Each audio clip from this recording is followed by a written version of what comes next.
Welcome to Haunted Homebodies, where Halloween isn't just a day, it's a lifestyle. I'm Ashley. And I'm Sarah, and we're your guides through the delightfully dark corners of comfort horror. Grab your beach bags and your boogie boards. It's time to get a bigger boat. Woo! Sarah, Shark Week is coming up next month. Is this something you celebrate? I have not in years. I used to be so excited about Shark Week and made it a point, and this is back when you had to watch things when they were on television at the time they were on, because I wanted to sound really old today. And I just haven't in years. I don't even think I would know where to find it before today when I did research about it in preparation for this episode, and it turns out it's all going to be on HBO Max. So maybe I'll return this year. Yeah, it was definitely something that I used to watch pretty religiously as well when it was on cable, and it was something I looked forward to. Yes. I didn't say cable like that to be like cable. Is that the word you're looking for? But it's true. There's something about streaming Shark Week and just having 500 different Sharky videos that just doesn't feel the same as all the commercial build up and the watching all at the same time. And you can just find a bunch of shark videos anytime you want. So That's why true. is Shark Week any different? Yeah. Let us know if anyone still watches Shark Week, and if they're also are they still coming up with new exciting things? I remember them doing the shark versus Michael Phelps simulation of who was faster, and that felt like they were maybe running out of ideas at that point, but I don't know. My friend, also named Ashley, used to be super into Shark Week. I should check in with her about it. She may be able to give us a good pulse on this. I'd like to know if it's still cool and still fun to watch. But I used to say that Shark Week was the scariest week of the year for me because, as you know, I have a pretty major shark phobia. I think it's safe to call it a phobia. Yes. I have near panic attacks if I go in the water most of the time, particularly New England water, something about the dark, the cold. It really puts me on edge. And then, I'm constantly thinking I'm about to get eaten. And where did this come from? People be like, did it come from watching Jaws? I don't think so. It started pretty young, and it would surprise me if I had watched the movie. I don't remember the first time I saw Jaws. A lot of people it was very young, and it's their first experience where they're like, okay, so sharks are a bit scary, but also awesome. I don't remember, but I do remember... And you were very aware of this occurrence. I used to have shark nightmares all the time, at least one per week. They were very creative. I should have written them down. They were very creative, very fun. The worst part, aside from them just being scary because I was constantly being, around sharks, was that more than once, they wouldn't just attack. They would eat me. And I wouldn't wake up. I wouldn't wake up. You're supposed to wake up. You're not supposed to die. I died in my dreams. I don't think that's normal or necessarily good. One time someone threw, I don't know if this is not relevant, but I'm just having a memory. I was standing, and this is in a dream world, which will become very obvious in a minute.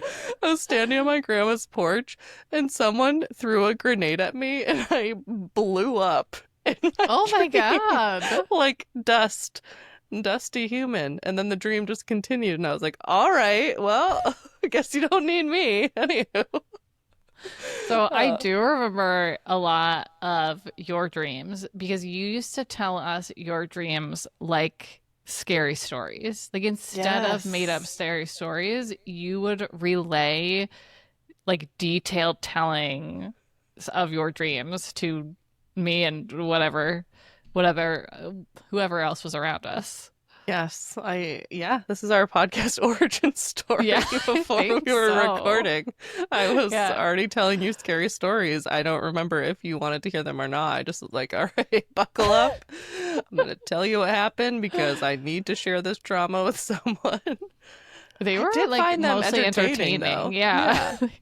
They were like really creative. Your brain went Yes, places. it still does. It still Yeah. does. At some point, though, it stopped. The shark attack feature. I mean, knock Oh. on wood. I don't really do that. I'm not superstitious, but I am very aware of like the power of words and the subconscious mind. I'm gonna say like, okay, brain, don't do this. But I haven't had one for a very, very long time. I have had anxiety dreams, but at some point they switched from sharks to snakes, and I don't know why. Mhm. I think I talked about that in the Oh. craft episode, how Yeah. that scene where there's snakes everywhere she looks, Yeah. like that is usually how my anxiety dreams are now. So it went from something that you could like live a life completely avoiding, you don't go in the ocean to avoid sharks, to something that like could just show up in your backyard someday. And yeah, and they do. Yeah. The octave that my very deep monotone voice reaches when I see even the tiniest snake is startling to everyone, including myself.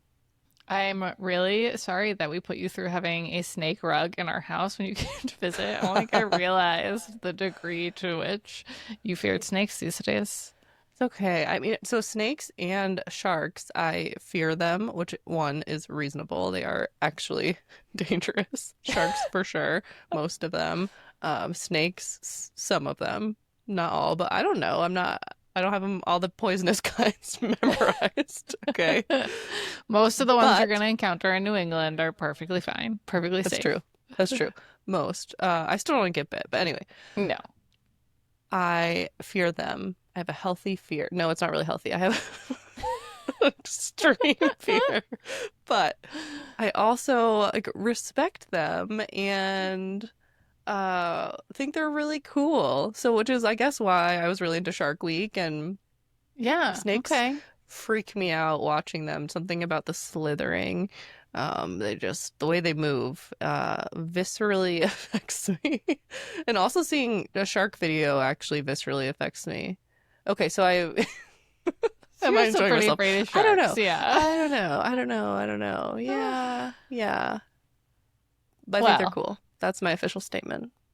I love that. Respect I them. love that you Respect can the be hustle. afraid of them, but like still think that they're cool. There's a note that you wrote somewhere in your Jaws watch about how cute the shark is, and Did I write I that? love that. He has this cute little shark face.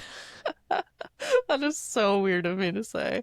And I don't remember doing that. But yeah, he is kind of cute. Have you ever seen the He memes where the is. shark, they've replaced the sharp shark teeth with just like blunted human teeth? It's so dumb. That sounds scarier to me. That sounds like what I would have a nightmare about. That's true. They're kind of cute, but I could see, Okay. yeah, clown-esque. So that's more of your brand of terror. Well, I bet we're gonna see a lot of Jaws memes coming out soon because today, the day that this episode is releasing, June 20th, is the 50th anniversary of this movie coming out. It came out in 1975. Wow. That was only 30 years ago. I don't know what you're talking 30 about. years ago. Isn't Definitely that how math 100%. works? 25 years ago. Oh, wow. Yeah. It's exciting. I mean, that is a huge milestone, and I have to say this movie holds up. It's still one of the greatest movies of all time, I think. I went into this rewatch kind of like, yeah, this is a classic. You do your duty to watch the classics. And I was like, no, this is delightful. I love it. It's so good. It's so good. It captures a lot of moods. I don't know. It's just a really high quality film. It's great. And everyone thinks so. Everyone, everyone thinks so. Pretty much. I mean, I have never Yeah. heard anyone be like, "Ugh, Jaws, what a terrible movie." Never once have No, I heard that or no. even really come across that on the internet. And the ratings reflect that. Rated 8.1 out of 10 on IMDb, 97% critic score, 91% audience score. I don't know what is up with those 9% of people. It is currently, I don't have any recollection of the first time I saw this movie. It's Same. definitely been a comfort watch for me. There's just been times where I'm like, I don't know or I'm kind of like in a weird mood, I'm like, I'll just throw on Jaws, because then Hmm. I will think this is part of why I like horror. I like horror because it gives me perspective, and I'm like, at least I'm not being chased down and Oh. stabbed. And watching Jaws gives me that same perspective of, at least I'm not being devoured alive by a shark. I'm on my bed. They can't get me unless I fall asleep, and then they probably won't get me. It's also great because you can just throw on Jaws and not pay a lot of attention and like not lose any of the plot. Like there's a shark, it's killing people, and then some guys go and try to kill a shark. You can Right. enter the movie anywhere and you're good. It's true. It's true. It's both entertaining and it feels decently paced, but not a lot happens. No. No. It's You don't and have to keep up with a lot. right, right. And some people would classify this as a slasher because of that. It's like just a big bad villain killing people one by one. So if you I use kind that of definition, I kind of love that take. I think that he is totally a slasher villain, and by he I mean the shark, who not the actual shark, but the mechanical version of the shark is named Bruce, and I just need to say that out yes. loud because it's so delightful. It's so cute. It's so cute. Bruce, Bruce. I feel like if you looked up movie villain kill counts, Jaws, I want to know where he ranks because I don't know. Mm. For some reason, I was feeling like he was pretty high up, but I feel like Jason Voorhees has gotta take the cake. All right. Well, Jaws across the whole franchise is, let me do some quick mental math. It's like 17 or 18 people. That's it. So Yeah. he's at the bottom of the barrel. Yeah, I mean, you have to be like kind of dumb to get killed in these movies, or like somebody has to be dumb for somebody else to get killed in these movies. You know what I Yeah, mean? yeah, Like, yeah, Jaws cannot come up on land. I assume I have not seen any of the sequels. yeah. I don't remember the sequels. I just remember in the second or third one there being an aquarium scene that really stuck with me because people are in an Oh, underwater aquarium where there's pathways through the water and it's not executed as interesting as it sounds, but the idea is terrifying, right? You are underwater and then a shark is yeah, trying to break the glass and then yeah, it's ooh, that is very hard pass. scary. Hard pass It for also me. reminds me of like, I think it's maybe the third Jurassic Park movie where they were like, we can't just have people keep coming to this island. So then they had the Uh-huh. dinosaurs in the city. I Yeah. love it. Yeah. Yeah, there are limitations, you're right, to Jaws, and evading him is much easier. You either have to forget and, think it's safe to go back in the water, so Yeah, to it's like someone speak, can lie or about it being safe, which, mm-hmm. by the way, I was just dying. So, like, beginning of the movie, there's clearly a shark attack. Someone is killed by a shark, and the mayor is trying to convince Chief Brody, the police chief, to tell everyone it was a barracuda attack. And I was like, okay, so this movie was filmed in New England. I don't, it's never explicitly said that it takes place in New England. It does. It has like Massachusetts town signs and stuff. Like it's New England, guys. Okay. Yeah. Anyway, now that we've settled that, I'm like, okay, I'm pretty sure that there are not people eating barracudas in New England. We grew up there. I feel like I would have known about that. I would have been scared of them. And I looked it up, and like the largest barracudas off the coast of New England are 18 inches. No way. They're Oh my God. tiny. I'm trying to remember where I was because there was a situation. And everything I've said up to this point is going to be really confusing for people as to like how this came to pass. I was young and in the ocean and everyone cleared out and I was like, huh, but like no, there was no like panic. It just was like everybody and then like people are kind of like Hmm. standing on the beach looking and I'm like, this is weird. So I go and get out of the water and I'm looking, I'm like, what is everyone looking at? And I feel like they were like, there was like some sort of, I want to say barracuda, like, but there were like a couple of them kind of Oh. swimming around. So I almost did get eaten by a barracuda, Sarah, but apparently it I was only 18 retract inches my long. statement. I am actually not here because I was eaten by a barracuda.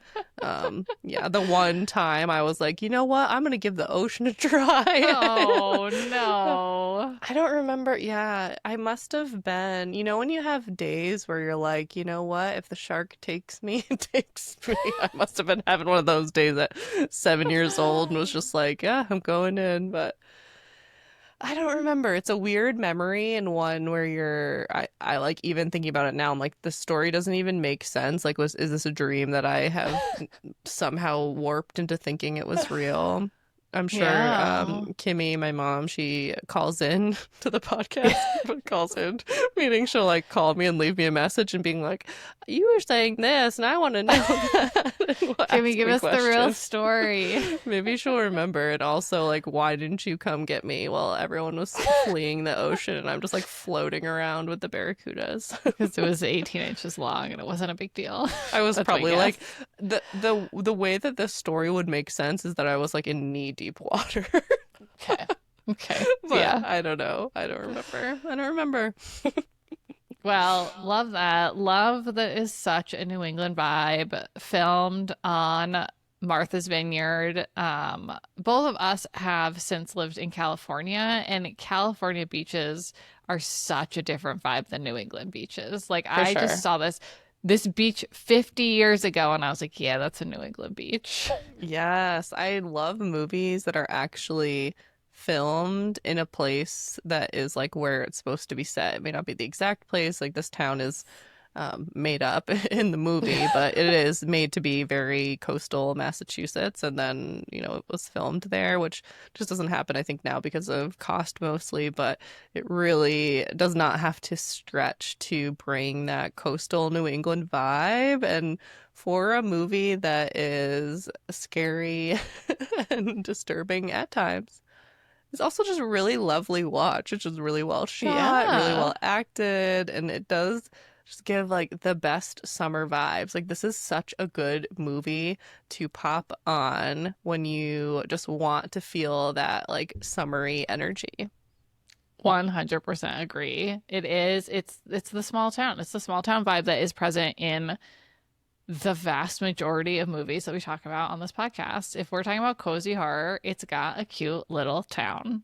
Yeah, yeah, it's definitely checks a lot of the cozy boxes for me. But I want to circle back to the mayor because like what a weenie.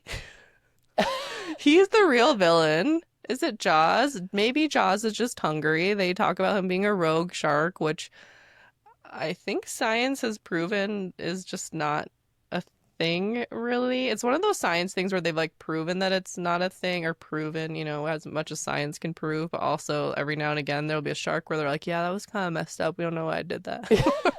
Yeah, but watching this movie, like it really struck me how little we knew about sharks 50 years Mm. ago. Like truly wild how Yeah. little, not that I think this is a paragon of scientific correctness and accuracy, but Wow. still Yeah, yeah. clear. Good word. Paragon. I don't think I even know Thank what that means, you. but that sounded really smart.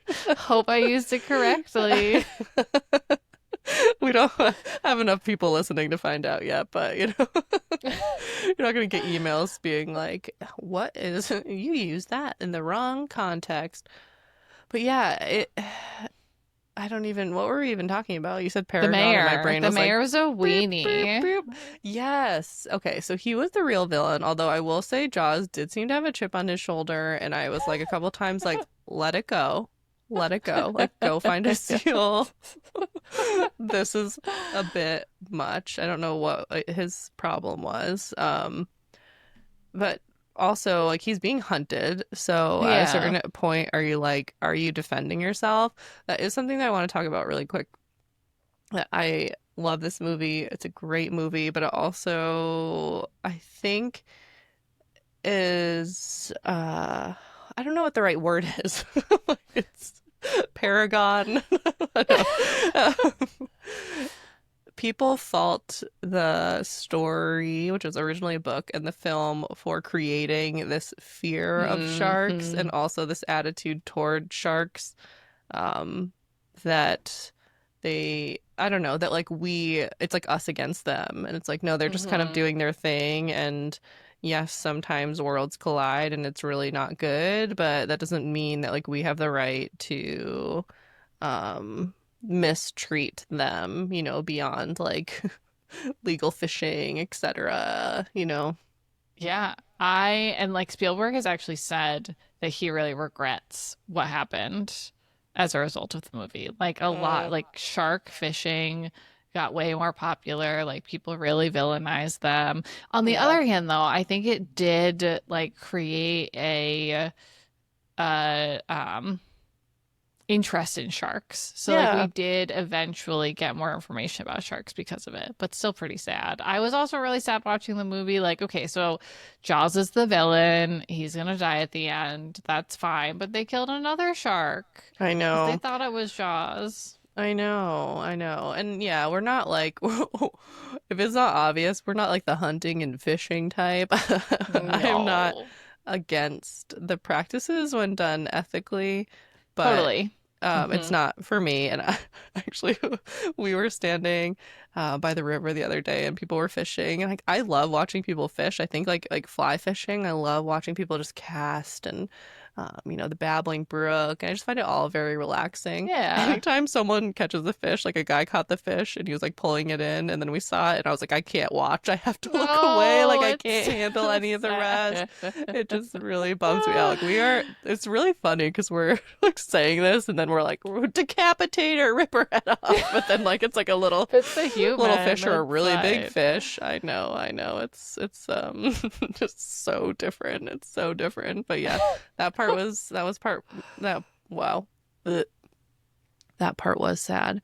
But what did you think of the guys who were hunting Jaws? So this like ragtag team assembles somehow. I'm not exactly sure like how the three of them were determined to be like the best guys for the job. It kind of seemed like they were just the sciency guy, was his name, Hooper. He, I Hmm. guess, just had knowledge. And then Quint was just unhinged enough to do it, and then also acted like he like knew more about this type of shark, the rogue shark, and Hmm. then Brody just, I don't know, like why is the sheriff addressing this? Guilt. Guilt, He's yeah, okay. literally there because of the guilt, and they like Yeah. give him the whole he's afraid of water backstory, so he's got Yeah. something to overcome. But like, also, did he help? I mean, okay, he killed the shark in the end, but until then, And the afraid of water, I was thinking about that because they established that, and it is an interesting character feature, especially because they also established that they're on an island, right? And they're like, yeah, why? yeah, Why do you live on an island? I don't remember what the line is, but it's good. He's something like it's only an island if you're looking at it from the water or oh something. It's something really yes, clever and yes, good. that's what he said. Um, but then I don't really remember, like, is there a moment where he gets over that? I don't know. Like, or is it just the pursuit of the shark and that whole adventure just overtakes his psyche enough to just be like, I'm doing whatever it Yeah, I think he's takes. just extra brave to go out Yeah. on the boat. That's the moment of just getting on the Where boat is he us being is like, oh, he's again doing it. useless on the boat. He So gets you're not a in fan the of Brody, I way. guess. I actually did love him. So something I noticed in this rewatch, I don't remember the first time I saw it or even like the most recent time I saw it, but I don't think it hit me until then, like what a responsibility this man feels to his community. Yeah. And I did really Sorry. appreciate that about him. Like he took Yeah. everything very seriously and he was very caring. Yeah, he was definitely the antithesis to the mayor, who was like, Yeah. this is our beach weekend. Yeah. Tell them Yeah. it was barracudas and we'll hope for the best. It's a weenie, like you said. Yeah. Yeah, true Um, weenie. well, what did you think of the three? Did you have a favorite? I I did not find Brody to be offensive at all or useless. I really enjoy him. I think partially because of the acting.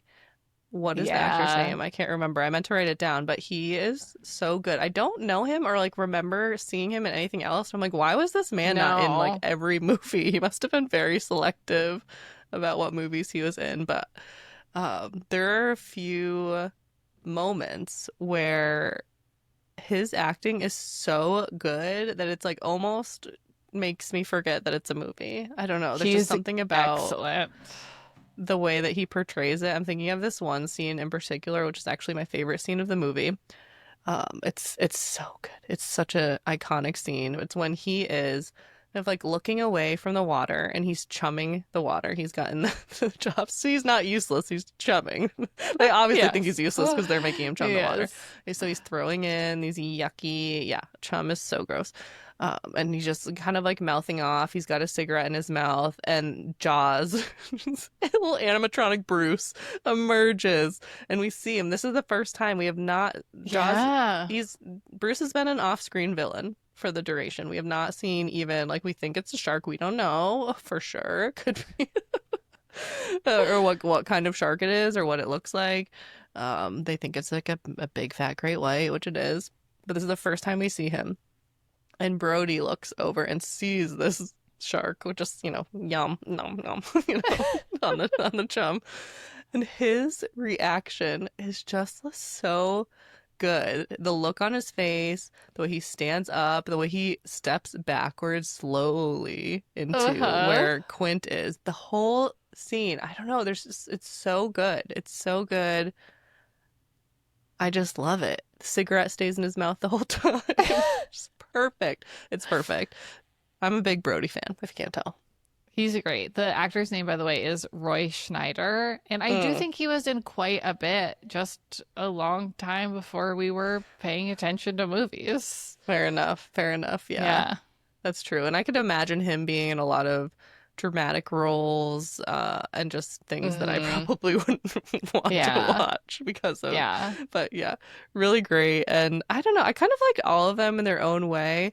The thing that I didn't like that was, I guess, maybe a small thing that's missing for me in this movie is I always want there to be like a really cute male friendship aspect, like in Lord of the Rings, where in, Lord of the Rings, they go from not knowing each other to like kissing each other on the cheek and being like, I'll die for you, Yeah. Uh-huh. instantaneously. And I love that. I am so here for it. Whereas this, they kind of have like a bonding moment, a little storytelling, but I don't buy them as like a trio, if whoever, like two of them end up surviving, Quint gets consumed, eaten alive, Oof. which maybe we should talk about in more detail and do him more justice than that. But I don't know. I don't think it's like they wouldn't be like hanging out after this or anything. They maybe have a drink at the bar every now and again, but So, but I think I'm okay with that. I love Lord of the Rings, and one of the reasons is because of the positive masculinity that is shown in that movie. It's amazing. But there is something really interesting about this movie from a couple of perspectives. First of all, like, this is a movie about dudes. That we've got no final girl here because there's really no girls. We get Brody's wife gets a couple of scenes, but like, it's a movie about a couple dudes who, and I hate that this is surprising and delightful to me, but they are not toxic dudes. Mhm. Brody is out there for the good of the community. Quint is For the doing fun. Quint Yeah, things. yeah. What else is Quinn Coop gonna do? Hooper is just like this nerd who loves sharks, but is also really on board with killing them. I have a lot of Hooper thoughts if we get to that. Oh, But like then he's really invested also in like helping the community. They don't get together and talk about girls. Like they're there for each other. I don't know. I actually felt like I really enjoyed their dynamic, and like had this movie been made by someone else, it could have been a very different dynamic that would have made it a lot less rewatchable today. yeah, yeah. It's definitely not a bad dynamic anymore. And I think if I got what I wanted, it would be less of a Feel a little goofy. classic film. Yeah, it would be a Yeah. little more Goonies, a little less greatest movie of all time.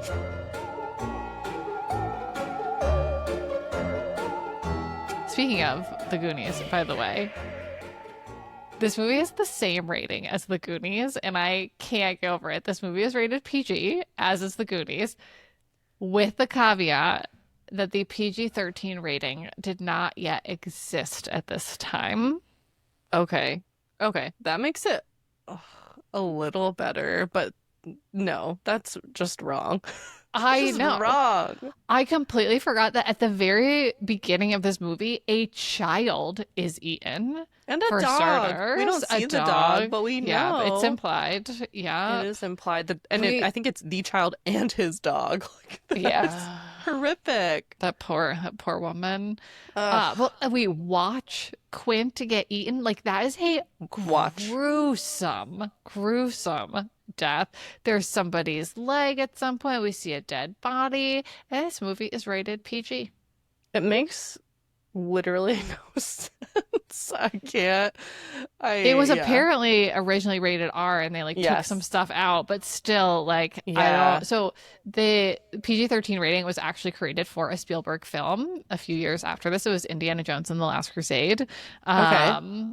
Because again, it was something that like really did not fit in either one of those, but I PG, think, PG. yeah. I think this safely fits in the rated R category, and by today's standards, people would be like, oh, it's kind of soft. I mean, I think they could have. I'm curious to know why they didn't just leave it in rated R and why they were like, we need this to be a family film because, Because it created the summer blockbuster. It would not have well, been a I blockbuster if guess it was rated R. that's true. That's true. And I don't know. I feel like probably all of the kids who are traumatized by this and continue to be traumatized by this are like, it's fine. Yeah, Whatever.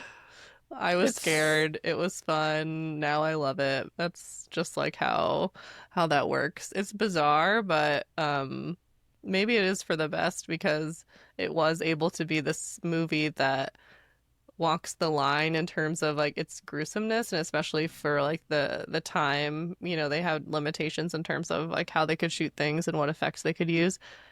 And it does create this movie that is intense, scary, sometimes gruesome, but also like that's not what it is. Like you could classify this as a horror movie, but it's not a horror movie in that traditional sense of like it's about the gore, it's about the fear. Like it's just a movie and then has those elements in it. I actually, while I was watching this, pulled out this horror bingo card that you sent to me in a cute little care Oh, package to see if this like would have a shot, and it doesn't.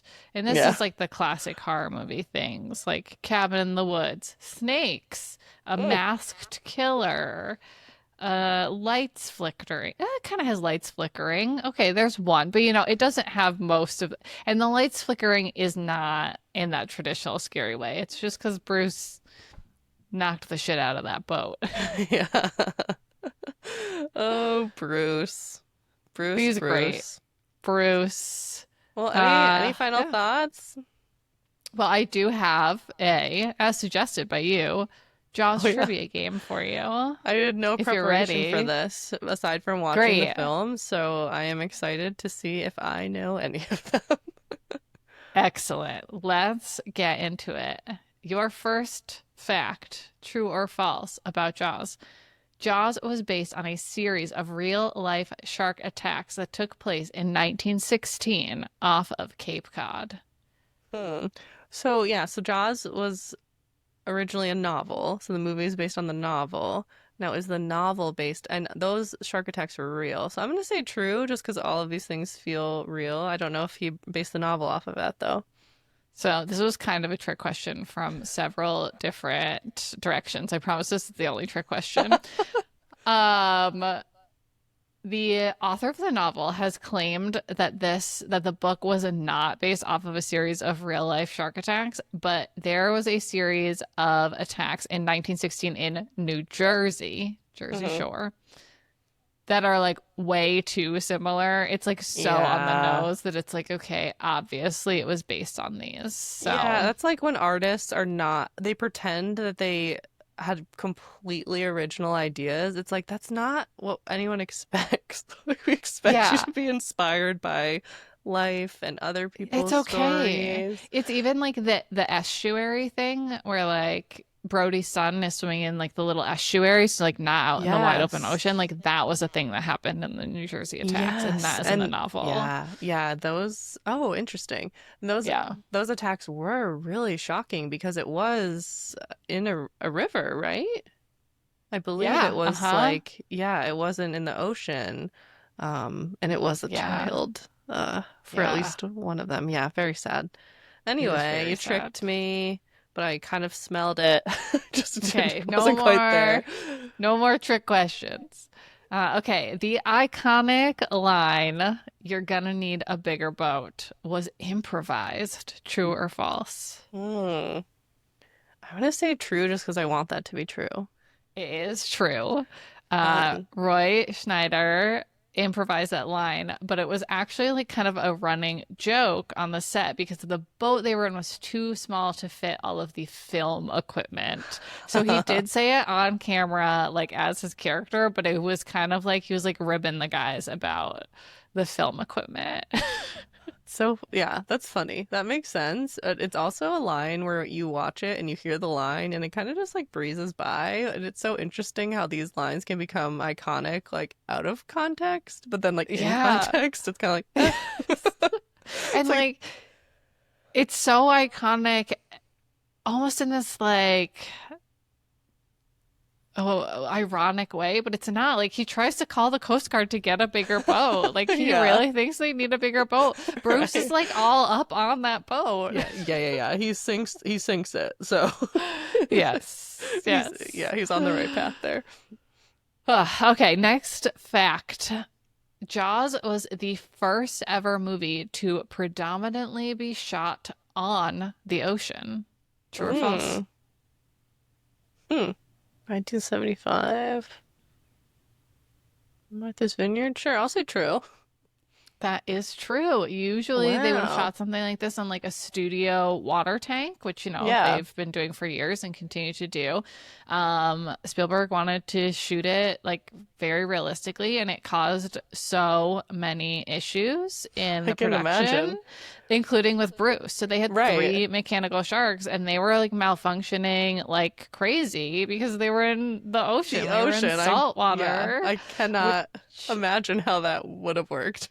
yeah. And so this is like one of the reasons, you mentioned that excellent scene where Brody first sees Bruce. It's the first time we've seen Bruce. Well, Bruce is supposed to be a lot more prevalent in the movie, but That's he's true. Yeah, I malfunctioning did know so much. that. And that's how we got that like hidden villain, which worked Yes. so much better. That's Yes. how we ended up with the John Williams score because they were like, Yes. we need something to make this scary. We don't have the shark. That's right. And remember, I told you, I don't know if I referenced Jaws specifically, but in our Friday the 13th episode, that is what they were trying to emulate Yes. with the off-screen killer, is to also give Mrs. Voorhees the like, we don't know who she is, but she's there because of this song, just like they did with Jaws. Like, Jaws is there because of the dun it, dun it. Hmm. So good. It's good. Okay, I have three more facts for you. Okay. The mechanical shark, who we've established his name is Bruce, he was named after one of the producers on the film. True or false? I'm gonna say false because you've just been hitting me with all the truths. That is false. He was named after Spielberg's lawyer. Oh. Yep. Do they call lawyers sharks? Is that why? I guess so. Yeah. Same as Bruce. Bruce. It's a good name. I like it. Yeah, it's an excellent shark name. Okay, Steven Spielberg was only 32 years old when this movie came out. That True or sounds false? true. That sounds true. 28. He was What? 28. That was a trick. That was a trick question. That You was tricked kind of me. a trick. 28 though. Can you Doesn't that make you imagine? feel behind? Yeah, and this Wanted was to at his least be our first big age. one. But Yeah. like he was like even like given the reins of a movie this big then before he was 28, and how he just kept going from there. That was amazing. He's so Truly what have I great. Where'd he accomplished? come from? I hope he never gets canceled. Prayers. Oh my God, I'm gonna need that to not be a thing. No. I get I so feel scared. like Anytime I say I like someone, I'm like, is this okay? Have they committed no. crimes that I just think haven't come you across? should amend that too. Anytime you say you like a man, you to amend Pretty that. much. A man in Hollywood There we specifically is go. what I'm thinking of. Yeah, it's tough out there, but love Yes, him, and I feel yes. like it's okay to continue to do Steven so. Spielberg, I feel like he's a good Stay true. one. Stay There's such true, good man. vibes in his movies. Like you would never go back to Yes. Spielberg movies and be like, oh, the clues were there all along. Like this, for Uh, example. yeah, like who directed The Shining? What's his name? Kubrick. Yeah, I guess he was a Yeah. not very nice to say the least, and that Yes. tracks. Thinking of, like The Shining. Yes. Yeah, yeah. Yeah. All right. Well, yeah. Do you have one more? I have one more. I have one more. One This is more. a fun One more. one. Okay. Okay. In the original script and the novel, Hooper, my favorite little hipster, Richard Dreyfuss, was supposed to die. True or Oh, false? interesting. I'm gonna say true. That was true. He did die in the novel. The whole reason he survived was because somehow, and yet again for this podcast, I did not do as much research as I should have done, that footage of the shark attacking an empty cage was real footage that Spielberg had somehow, and he really wanted to keep that in, but it was an empty cage. So, in order to Mm, keep that footage in the film, Hooper needed to get away. I think it's kind of a nice end too. It is very Yeah. Spielberg-esque with like a little extra hope for like we got our happy ending with Jaws being defeated, and then we also had like our little friends swimming off into Yeah. into the I was abyss so nervous together. when they were swimming back. Like I Me know they don't too. get eaten, but at the same time I was like, okay, but sharks? Like there Like is more they than just one. killed the only shark in the ocean. Anyway, they made Yeah. it. It's fine. Yeah, no, especially with like the shark that just exploded and like self-chummed everywhere. Self That doesn't make sense, right? but yeah. That would have brought all the other sharks. Oh yeah. Oh But yeah. They were swimming home in shark-infested waters so gleefully. But yes. they made it, so it's okay. It's all good. Well, you did great in the game. Thank you for playing. It was really just an excuse for me to tell you trivia, Yeah. and I It appreciate was you being fun. part It of was that. fun. Yeah. All right. Well, that's it for today's comfort horror recap. Sweet dreams, homebodies. And now it's time for your bedtime story. Are you ready to dive in? Ooh, clever. Oh, I didn't even. I didn't write that. That was like me asking you if you wanted a break or if you wanted to keep going. Well, we're keeping this in Oh. the recording now. Yep. I'm Yep. I'm good if you're good. Okay. Let's do it. Okay. Today's paranormal tale is titled "What Happened to Shark Alpha?" So today we are going on an ocean adventure. Shocking. Shocking. Yeah, I really am all over the place with my themes here. But we are going to be talking about the mysterious death of a 9-foot great white shark known simply as Shark Alpha. Now, we're a bit late to the game here. Okay, this happened in like 2003, and then people were talking about it in like 2014. Whatever. We just started our podcast, so we're going to talk about it now. But I hadn't heard about this. Had you heard about this? Never. No. Okay. Here's how the story goes for everyone else who's in the same boat as us. Get it? Get it? That one was on purpose. Really good. Thank you. I'm gonna calm down now. Here's the story. In 2003, a group of researchers in Australia underwent a large-scale tagging effort in order to learn more about great whites' movement patterns. This is a pretty common practice, I think, in the ocean studying world. Sure. That's just whatever that's called. Marine biology. Anywho, I said I was going to calm down. During this process, a 9-foot great white shark was tagged and given the name Shark Alpha. Now, a lot of people in the comments section of the internet are like, Shark Alpha, really? Because they think that that is a dumb name for a pretty small, arguably, great white shark.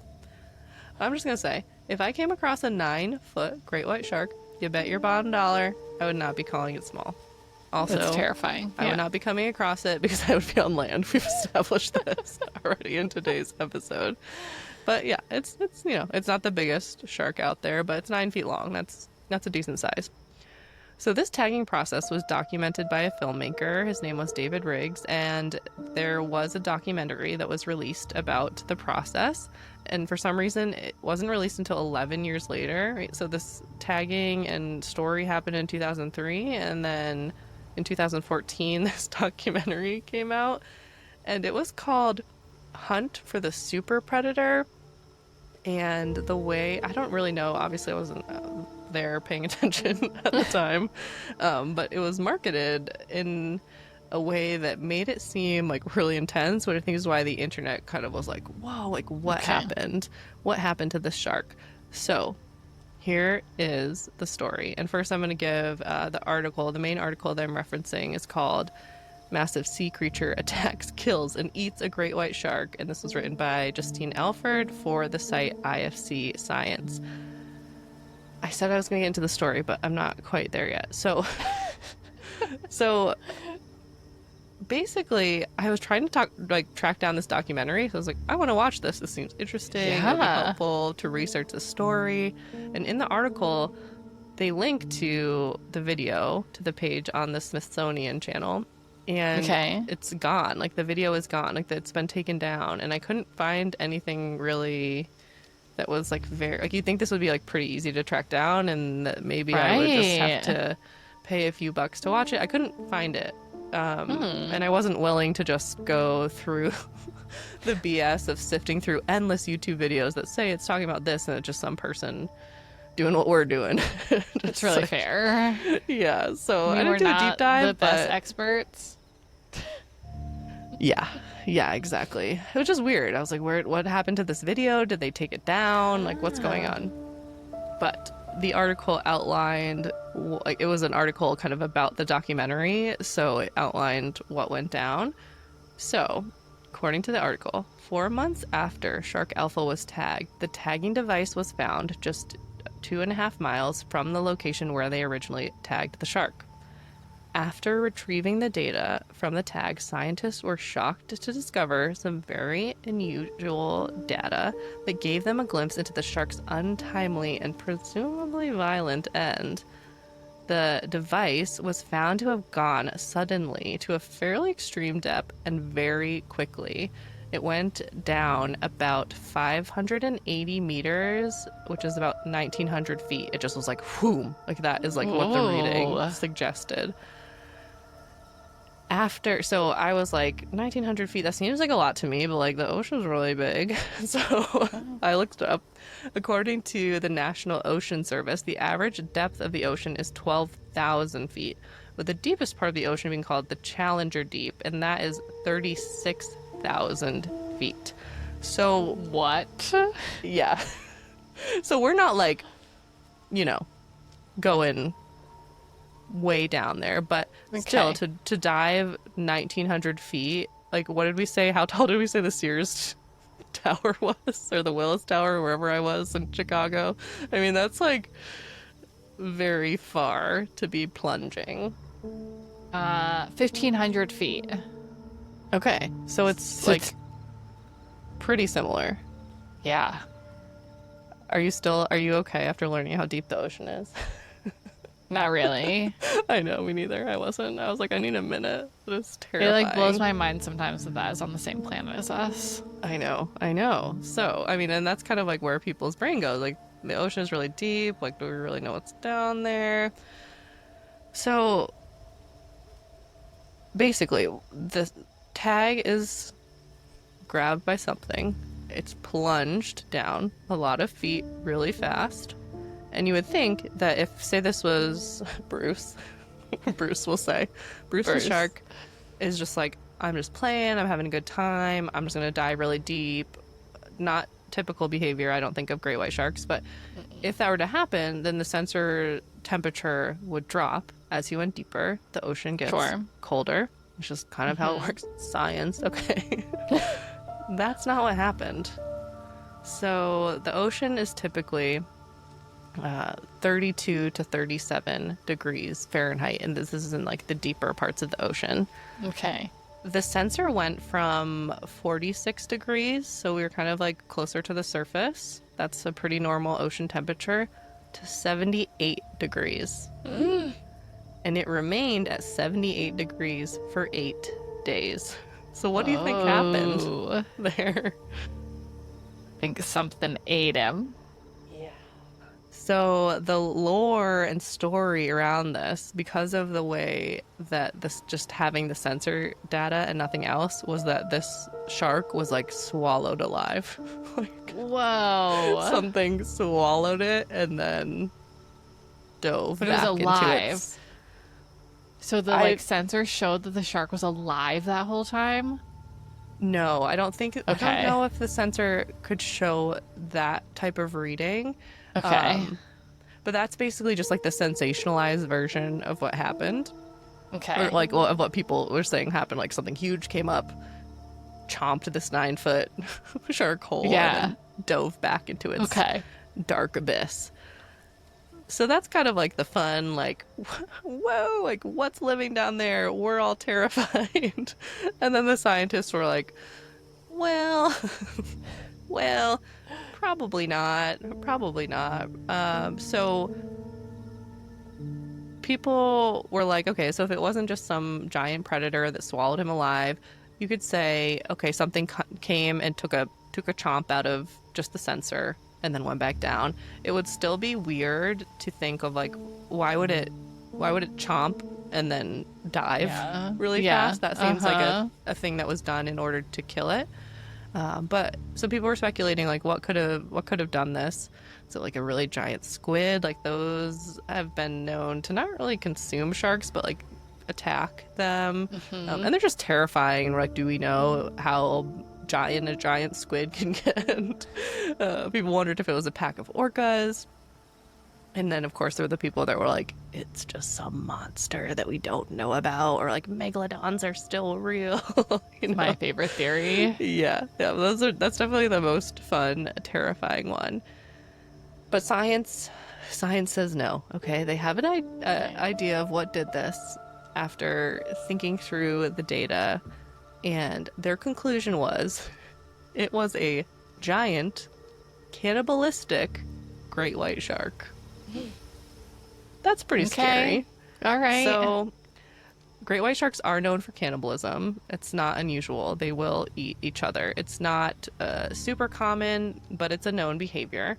And Okay. I recall being traumatized as a child by footage of great white shark babies in the womb like, eating each other and the rest of the eggs. So that's a thing. That is a thing. But you're thinking about this and you're like, 9 foot great white shark. That's not a huge great white, but that is a big predator. So you would have to be a pretty big shark in order to take down another 9 foot shark. So I did a little research Yeah. into shark sizes. It's like I just want to Okay. know, like what are they usually at for size? So I did some really hard hitting research. I went to Reddit. I looked at a Reddit thread, and I found out that the largest accepted size of a great white, based on biological constraints, so this is kind of like how big could it get based on Okay. science, is 23 feet. Pretty That's long. pretty big. To give some context, Bruce, who we've talked about in great detail on today's podcast, the animatronic shark from Jaws was 25 feet. So he was supposed to be, the biggest shark that anyone had ever seen or could see. Biggest great white shark. There are bigger sharks. They're just like cute and eat krill. Yeah. Or something. I don't know. I don't know what they're up to, but they're not eating Quint, at least. So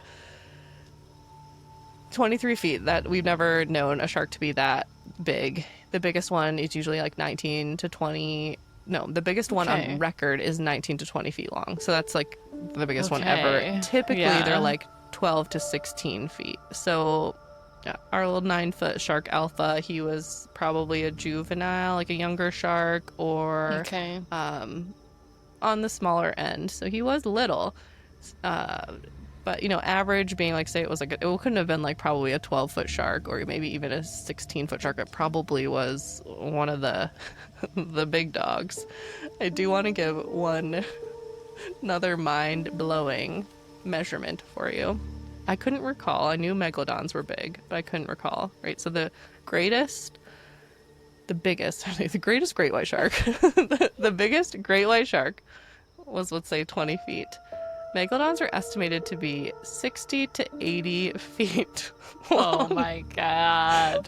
80 feet. That's like almost 2 school buses just That's swimming around. insane. That could definitely just pump. Like the little 9-foot shark alpha would just be like a little snack for him.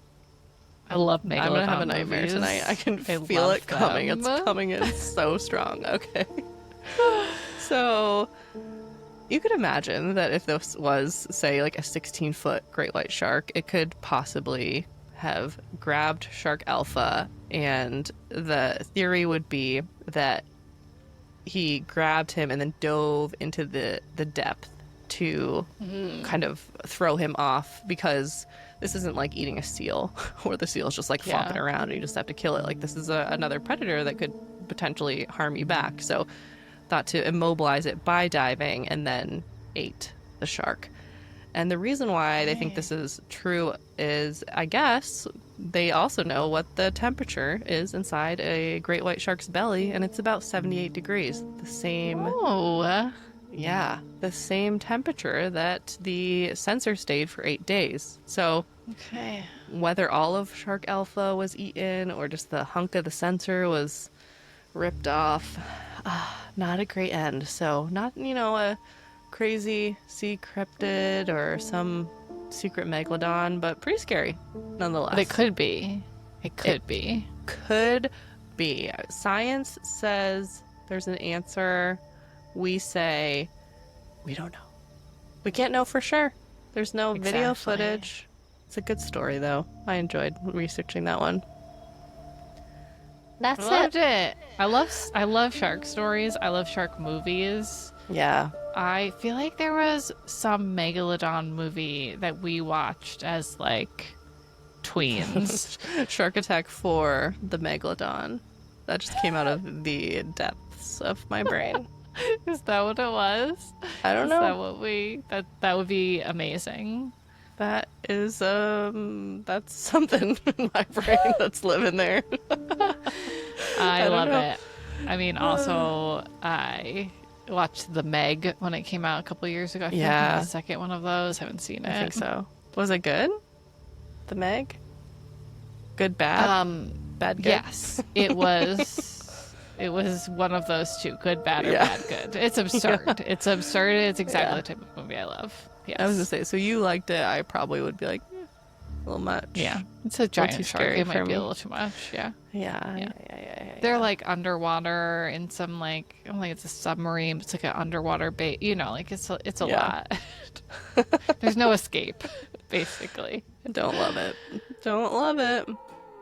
Well, loved that story. Thank you. And what are we talking about next week? Sarah, next week we are going to be doing our first episode of our new series called Back at Home. So we are going to be watching a new movie in theaters, coming home and chatting all about it. And our first edition of this will be about Final Destination Bloodlines. We're a little late to the game, we'll admit it, but we had a really fun chat about it. We really enjoyed the movie, and we are excited to share that with you next week.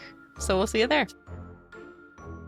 Thanks for listening to another episode of Haunted Homebodies. Make sure you like and subscribe wherever you listen to podcasts. And remember, when in doubt, just stay home.